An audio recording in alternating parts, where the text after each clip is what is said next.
As I say these days, as I approach 86, I never thought when I was 40 that I would survive to this age. Very happy that I can be considered to be someone who has had a long life.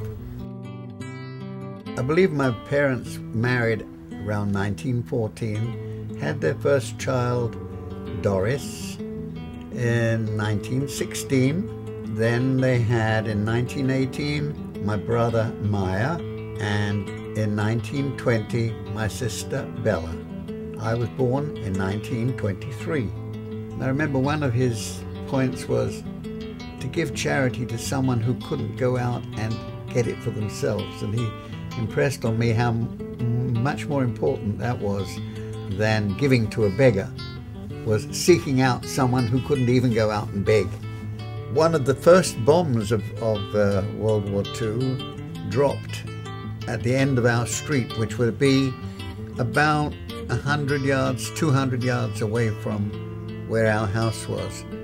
Strangely, although we evacuated to Amersham for safety, one night a German bomber jettisoned his bombs in order not to return back to Germany with a load of bombs, dropped 3 bombs in line for our house in Amersham, and so we were, in a way, we had been safe. We might have been safer staying where we were in London. At the age of 16, 17, I realized that Britain was in this precarious situation of not having sufficient military tools, and I took advantage of a program to teach people how to be engineers. And then, after about 3 or 4 months of training as a tool maker, went out to work, and proud to say that I made tools for pretty well all the planes which the Air Force was using, notably the Spitfire, the Hurricane, the York, the Lancaster, the Halifax, and the Mosquito, which was a twin-engined fighter bomber. While I was working as a toolmaker, I volunteered for the Air Force, did some training, actually even flew a Tiger Moth in part of my training. Finally, I got out of the Air Force and was able to establish what was left of my father's business. So happened a little while later, someone I had met during World War II walked in, and I asked him what he was doing, and he showed me a little piece of cloth. He said, well, I sell things like this. Well, as a result of that, Harold Siegel and I became partners in the manufacture of Rael Brook shirts. We met with someone who was able to make jingles for advertising, which went, Rael Brook, Toplin, the shirt you don't iron. Rael Brook, Toplin, the shirt you don't iron. Rael Brook, Toplin, the shirt you don't iron.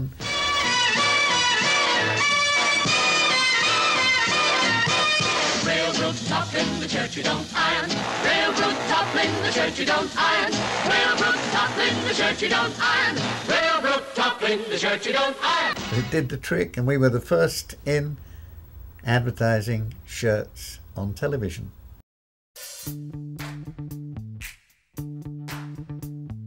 I never thought that I would ever be a farmer.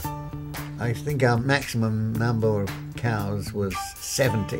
One of the jobs I did, I remember, was in saving piglets that were being strangled as they were being born by some restriction. And I actually had my arm right up the uterus of a sow, bringing out live piglets who otherwise would have died.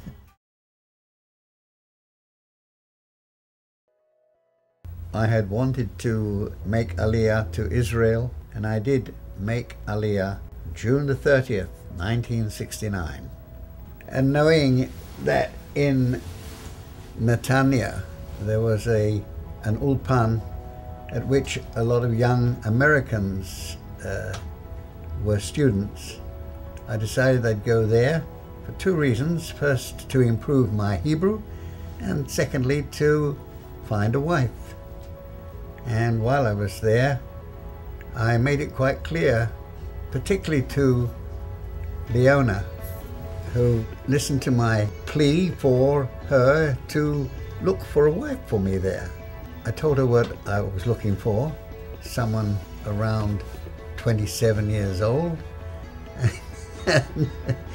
And she said, "What about me?" I said, "But you're 4 inches taller than I am." She said, "What does that matter?" Anyway, I took her out a few times, and very shortly we married on April the 4th, 1971. We had been blessed with a son, Ben, in 1972. I was absolutely ecstatic. It was what I wanted. I didn't expect it though. I remember Ben moaning to us about the fact that he was an only child and that all the other boys and girls down the street had brothers and sisters. And I had to break it to him that his mother could not have another child. It was a very sad situation.